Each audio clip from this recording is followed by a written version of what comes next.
नमस्कार दोस्तों, संतोष are Mishra YouTube channel पर आपका स्वागत है। अभिनय की कार्यशाला के सवालों के जवाब में। तो दोस्तों, अभी मैं थोड़ा सा डिटेल में बात करूंगा, बहुत लंबा तो नहीं खींचूंगा कि बोर हो जाए, क्योंकि कई बार लोग सुन नहीं पाते हैं, बोर हो जाते हैं। बट लेकिन जो इंटरेस्टेड हैं उनके लिए बहुत ही अच्छी बात है। और मैंने जब स्टार्ट किया था अभिनय कार्यशाला, तो पहला शब्द था कि पहला क्वेश्चन था मेरा कि अभिनय में सांसों का क्या महत्व है।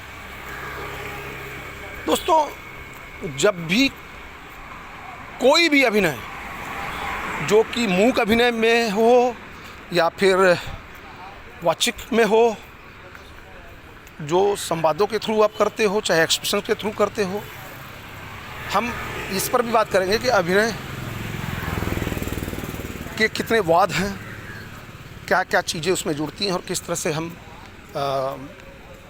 समझने की कोशिश करते हैं। वो सब आगे का चैप्टर आएगा तो बात करेंगे। तो सांस वो है सर कि जैसे अभी आपको तो मैं दौड़ रहा हूँ, उदाहरण पकड़ते मैं दौड़ते दौड़ते बात कर रहा हूँ, तो ये दौड़ते दौड़ते बात कर रहा हूँ तो मैं हाँफ रहा हूँ, हाँफते हुए आपसे बात कर रहा हूँ। लेकिन अगर इसी को स्पीड बढ़ा दें तो सांसों का महत्व ये है कि आप ये समझिए कि इसकी स्पीड बढ़ गई। और किस तरह से हम, अभी मैं रुका तो ब्रीदिंग भी रुकी।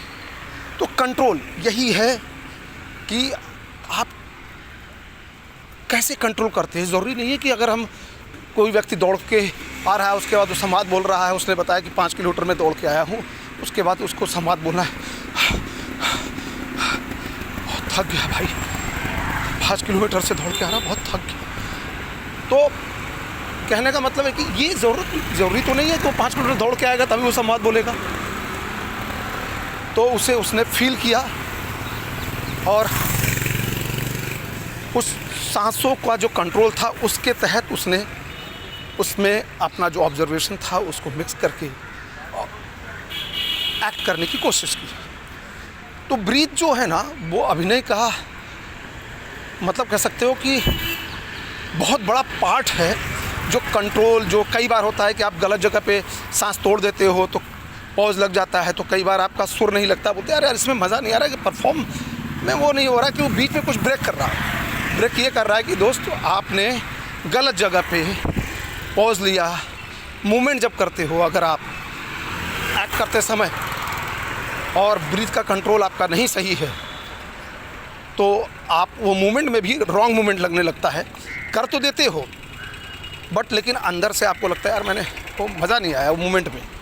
तो फ़र्क पड़ता है। कई बार आप अगर आपको लग रहा है तो आप एक कोशिश करके देखिए कि आप गुस्से में बोलिए, और जैसे मान लीजिए किसी को गुस्से में थप्पड़ मारना है, हाँ, और आप एक ये करके देखिएगा कि गुस्से में बोलिए और हाथ बहुत स्लो चलाइए। ये हो सकेगा? कभी नहीं होगा। लेकिन अगर आपको लगता है, करके एक बार देखिए। आप गुस्से में बोलिए कि एक मारूंगा खींच के, और हाथ जो है बहुत स्लो चलाइए। और या तो आप बोल सकते हो, अगर धीमे भी बोलिए, एक मारूंगा खींच के, तो आपका जो आप बोल रहे हो ना, उसी के हिसाब से आपका हाथ का मूवमेंट भी होता है। इसको बोलते हैं कोऑर्डिनेशन। कि कई बार होता है कि बोल कुछ रहे हो ज़ोर में और आवाज़ तो कुछ और चल रही है और हाथ का बॉडी लैंग्वेज कुछ और बोलता है, तो ये मैच नहीं होता। तो बॉडी लैंग्वेज, संवाद, ब्रीदिंग सब एक दूसरे से जुड़े हुए हैं अभिनय में। तो सांसों का इसीलिए डेली बेसिस पर भी, मैंने जैसे बोला था, डेली बेसिस पर एज एन एक्टर क्या करते हैं, डेली तो एक एक्टर को अपने ब्रीथ की एक्सरसाइज करना मस्ट है, बहुत ज़्यादा ज़रूरी है। फेशियल एक्सप्रेशंस कैसे आते हैं, अपने फेशियल एक्सप्रेशंस को भी अच्छा बेटर बनाने के लिए, क्योंकि किसी के मसल्स इतने ज़्यादा होते हैं, फेस पर चीज़ होते, तो वो एक्सप्रेशन उसी में रह जाते हैं। तो वो पूरे मसल्स की एक्सप्रेशंस की, अपने ये सब मसल्स की एक्सरसाइज, पूरा मसलना, चीज़ करना, पूरा ये, जिससे कि आप जिस भी अंग को हिलाना चाहो, अपने चीक्स को हिलाना चाहो, वो आपके द्वारा निहित एक्ट करते समय वो इम्पैक्ट डालें। तो आपका कंट्रोल बॉडी लैंग्वेज पर, जेस्चर पर, आपके पोस्चर पर, आपके संवाद पर, आपके ब्रीदिंग पर, आपके सारी चीज़ों पे होना चाहिए, तो वो आपका कैरेक्टर वो कमाल का निकल के आएगा। दूसरा सवाल था कि अभिनय क्या है और इसकी शुरुआत कैसी हुई। तो अभिनय दोस्तों, अभिनय नकल है। एक शब्द में बोले तो इमिटेशन। जब हम कहीं किसी चीज़ को देखते हैं, ऑब्ज़र्व करते हैं, तो हम उसे करने की कोशिश करते हैं, या फिर कभी बोलते हैं यार वो उस तरह का कैरेक्टर करो, वो ऐसा किया था, बहुत अच्छा था, उसको वो करके और कुछ आप अपना डालो। आप अपना डालो मतलब आप कहीं से कुछ चमत्कार के अपना चमत्कार करके नहीं डालोगे।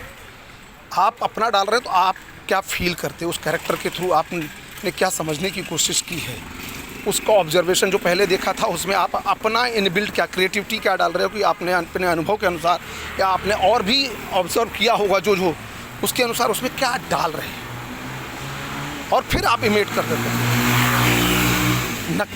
अब जब आप कर रहे हो, आईने के सामने आप अपने आप को देखो, रिकॉर्ड करिए कि मैं कैसा कर रहा हूँ, क्या कर रहा हूँ, अच्छा इसी को मैं करूँ तो और बेटर तरीके से कैसे कर सकता हूँ। अलग अलग रसों में अगर मुझे ये करना है तो मैं कैसे करूं। अगर मुझे इसी चीज़ को सेम संवाद को, सेम कैरेक्टर को हास्य रूप में बनाना है तो कैसे करूं, वीर रस में करना है तो कैसे करूं, करुण में जाना है तो कैसे करूं, जुगुप्सा में जाना है तो कैसे करूं, विभत्स कैसे करूं। तो अलग अलग उसमें करने की कोशिश करें और फिर अपने आप को देखें, अच्छी अच्छी मूवी देखें, अच्छी अच्छी सीरीज़ देखें, अच्छे अच्छे एक्टरों के परफॉर्मेंस देखें, उनके बॉडी लैंग्वेज पर वॉच करें, तो ये आपके एक्टिंग में निखार आएगी। तो अगर एक लाइन में अगर बोला जाए तो अभिनय नकल है, अब वो किसी रूप में भी क्यों न हो। बंदर का कहते ना बंदर की तरह करो, तो बंदर को हम ऑब्जर्व करते हैं तो बंदर की तरह इमिटेट करने की कोशिश करते हैं और उसमें अपना कैरेक्टर निकालते हैं। सब बोलते हैं हर कैरेक्टर में एक कहीं ना कहीं एक कई बार पूछा जाता है कि आप इस कैरेक्टर में किस जानवर को देखते हो, क्योंकि किस जानवर की साइकोलॉजी मिक्स है। मैं बहुत डिटेल में बात कर रहा हूँ तो इसलिए बोल रहा हूँ, बट ये आगे चल करके बातें करेंगे कि हर कैरेक्टर का अपना एक नेचर होता है, उसमें एक कहीं ना कहीं जानवर का थोड़ा सा भी अंश छिपा होता है कि किस तरह से उसका बिहेवियर है, वो बिहेवियर कहीं ना कहीं उससे रिलेटेड और डिटेल में समझने के लिए हम ये सब बातें करते हैं, कैरेक्टराइजेशन को समझने के लिए। और ये भी बता दें दोस्तों कि अभिनय की जो बात कर रहा था, अभिनय की शुरुआत कैसे हुई। तो फ्रेंड्स, अभिनय की शुरुआत जब कोई भी सभ्यता, कोई भी दुनिया में उस तरह से नहीं आई थी, सिर्फ इंसान था और वो भी जंगलों में रहा करता था और उसे किसी तरह की कोई नॉलेज नहीं थी। सिर्फ जो रोज़ स्ट्रगल कर रहा था उससे उसका एक्सपीरियंस जब बढ़ रहा था, उससे उसको जो अनुभव हो रहा था, उससे उसके जीवन शैली धीरे धीरे आगे बढ़ने लगी थी। तब कोई न शब्द थे, न कोई दैनिकचर्या का कोई रूटीन था, तो वो लोग रोज़ सुबह अपना कार्य करने के लिए निकलते थे। कार्य इन द सेंस कि जैसे कि कार्य क्या था, सिर्फ भाई खाना ढूंढना, तो अब खाना ढूंढने के लिए जंगलों में निकलते थे, गुट में निकलते थे, कुछ लोग कभी कोई अलग हो गया, कोई झुंड में निकलता था, फिर अलग अलग लोग जो कंदमूल फल मिले या फिर जानवरों का शिकार किया वो किया, और वो कैसे किया, क्या क्या उनको तकलीफ़ हुई, जानवरों ने कैसे रिएक्ट किया। तो वो जब एक समूह जो रोज़ का रोज़ उनका समूह होता था, शाम को मिलते थे, इकट्ठा होते थे और सुबह से जो भी दिनचर्या उस समय तक शाम तक लौटने तक किया, वो बारी बारी से अपनी बातें कहना शुरू कर दिए। अब कहना कहाँ, शब्द तो थे नहीं, तो वो जेस्चर के थ्रू, एक्सप्रेशंस के थ्रू, अपने बॉडी लैंग्वेज के थ्रू वो बताना चालू कर दिया। जैसे अभी उदाहरण पकड़ें कि